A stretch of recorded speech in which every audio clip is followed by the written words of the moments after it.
జగదేక వీరుడైనటువంటి అర్జునుడికి జగద్గురువు అయినటువంటి శ్రీకృష్ణ పరమాత్మ వారికి పాదపద్మాలకు నమస్కారం. ముందు మనకి చావుని ముందే అంచనా వేయొచ్చు మనం. అలాగే మనకి చావు కూడా సిగ్నల్ ఇస్తుంది.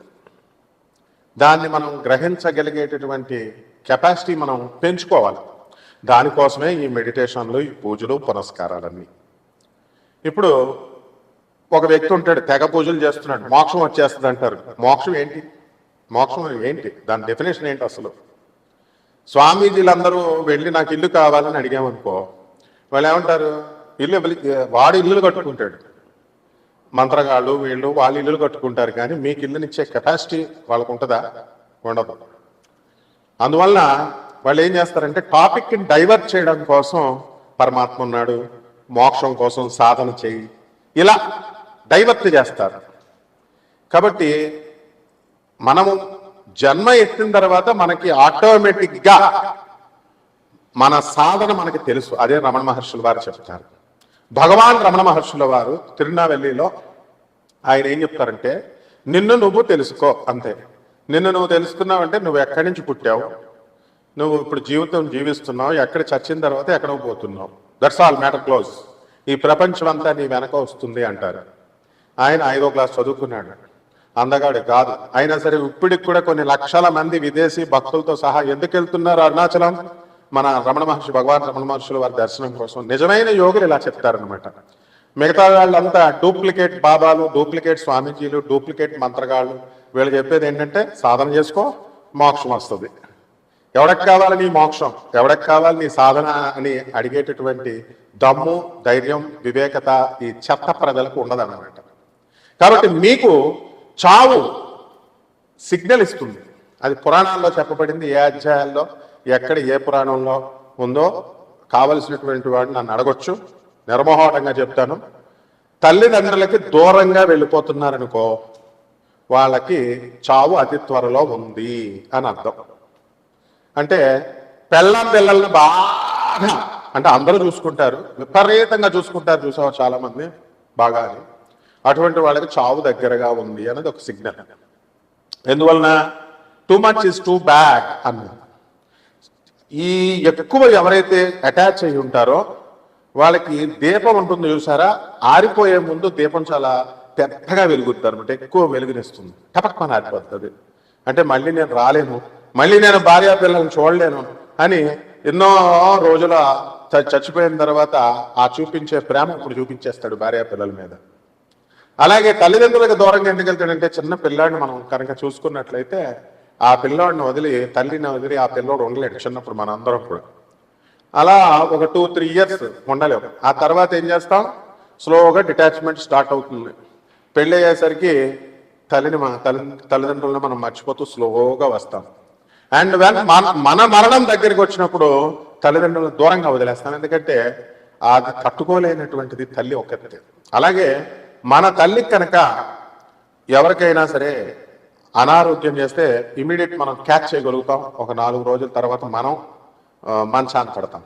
అలాగే నల్ల కాకి ఎవరింటి మీదకైనా ఎక్కువ సార్లు గోడ మీద వచ్చి వాళ్తున్నా, అరుస్తున్నా, కంటిన్యూస్గా ఖచ్చితంగా మనకి చావు దగ్గరికి వచ్చినట్టే లెక్క.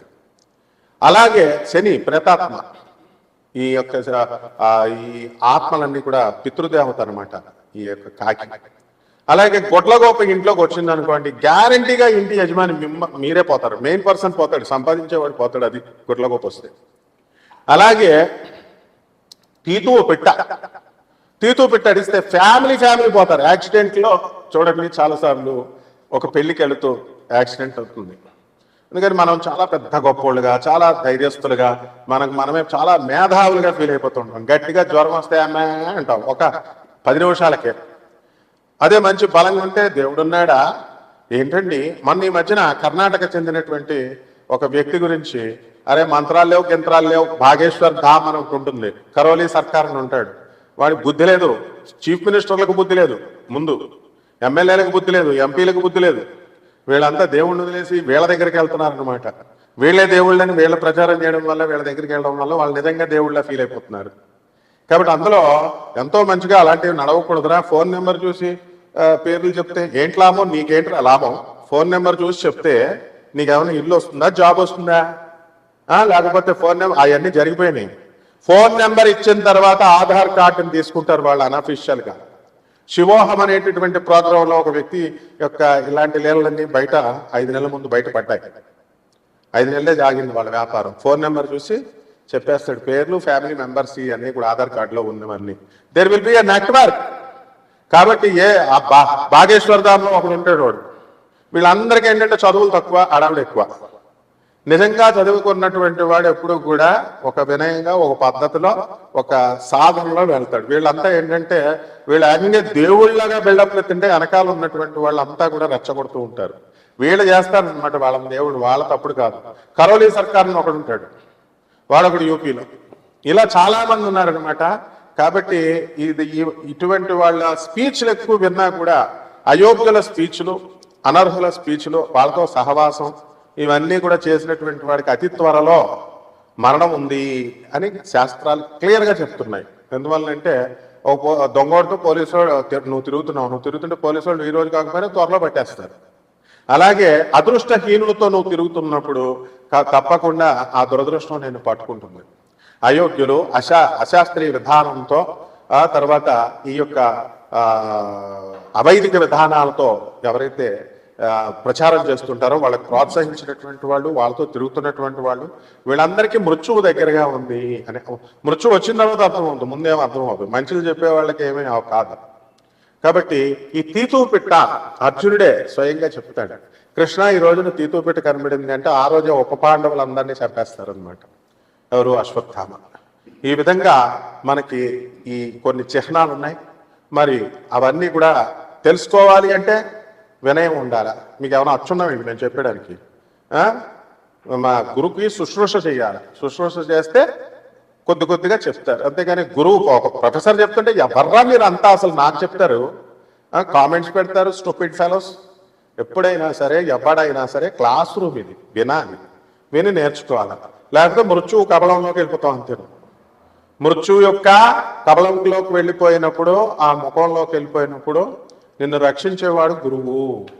వాడే రమణ మహర్షి, వాడే పరమహంస యోగానందజీ, వాడే ప్రభాత్ రంజన్ సర్కార్. కాబట్టి ఈ ద్వాదశ జ్యోతిర్ రాశులకి ఏ విధంగా జరుగుతాయో మనం కన్యారాశి, ఈ కన్యారాశి వారికి మరి వృత్తి, వ్యాపార, ఉద్యోగ విషయాల్లో రాణింపు కనబడుతోంది.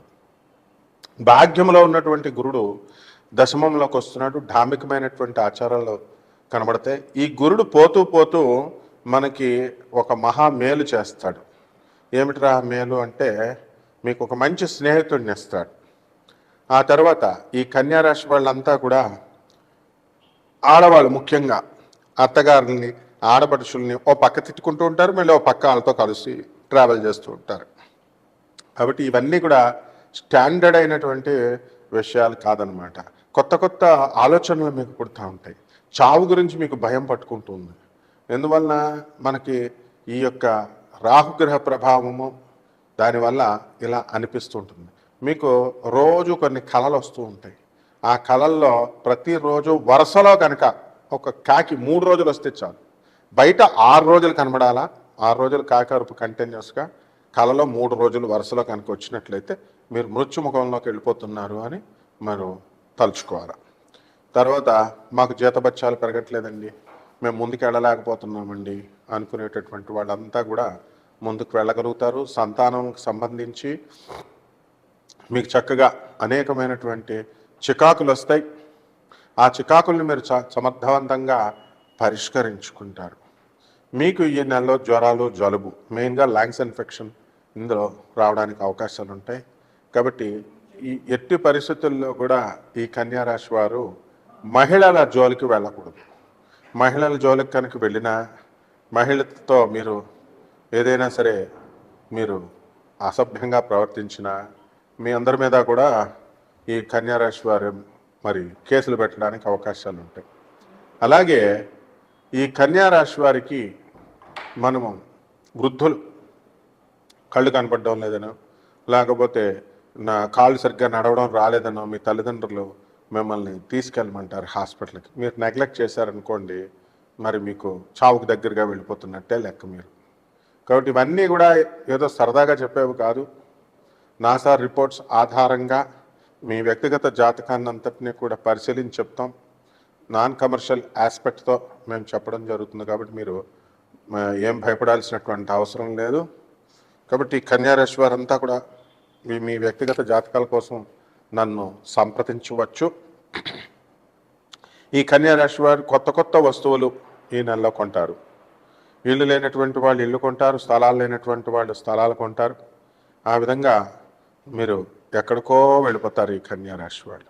కొత్త కొత్త పరిచయాలు, కొత్త కొత్త ఫోన్లు, ఇలా రకరకాలుగా.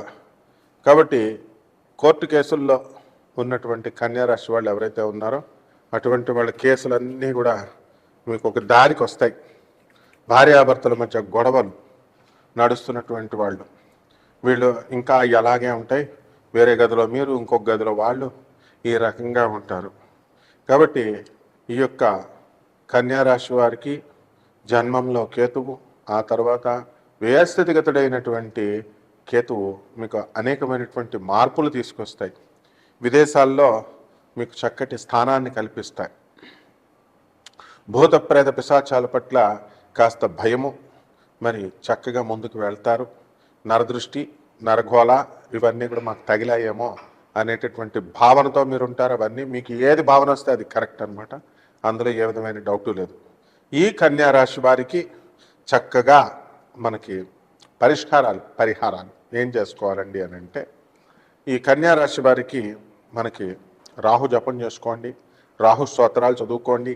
రాహుకి కిలోంపావు మినుముల్ని, ఆవుపేడ రంగు ఉన్నటువంటి వస్తువుల్ని ఇచ్చి పేద బ్రాహ్మణులకి మీరు చక్కగా శనివారం నాడు ఉదయం 8 గంటలకి దానం చేసుకోండి. అలాగే దశమహావిద్యల్లో ఒకటైనటువంటి బగళాముఖి అమ్మవారి యొక్క హోమాన్ని మీ ఇళ్లలో జరిపించుకోవడం ద్వారా అద్భుతంగా మీకు పనిచేస్తుంది. శుభమస్తు.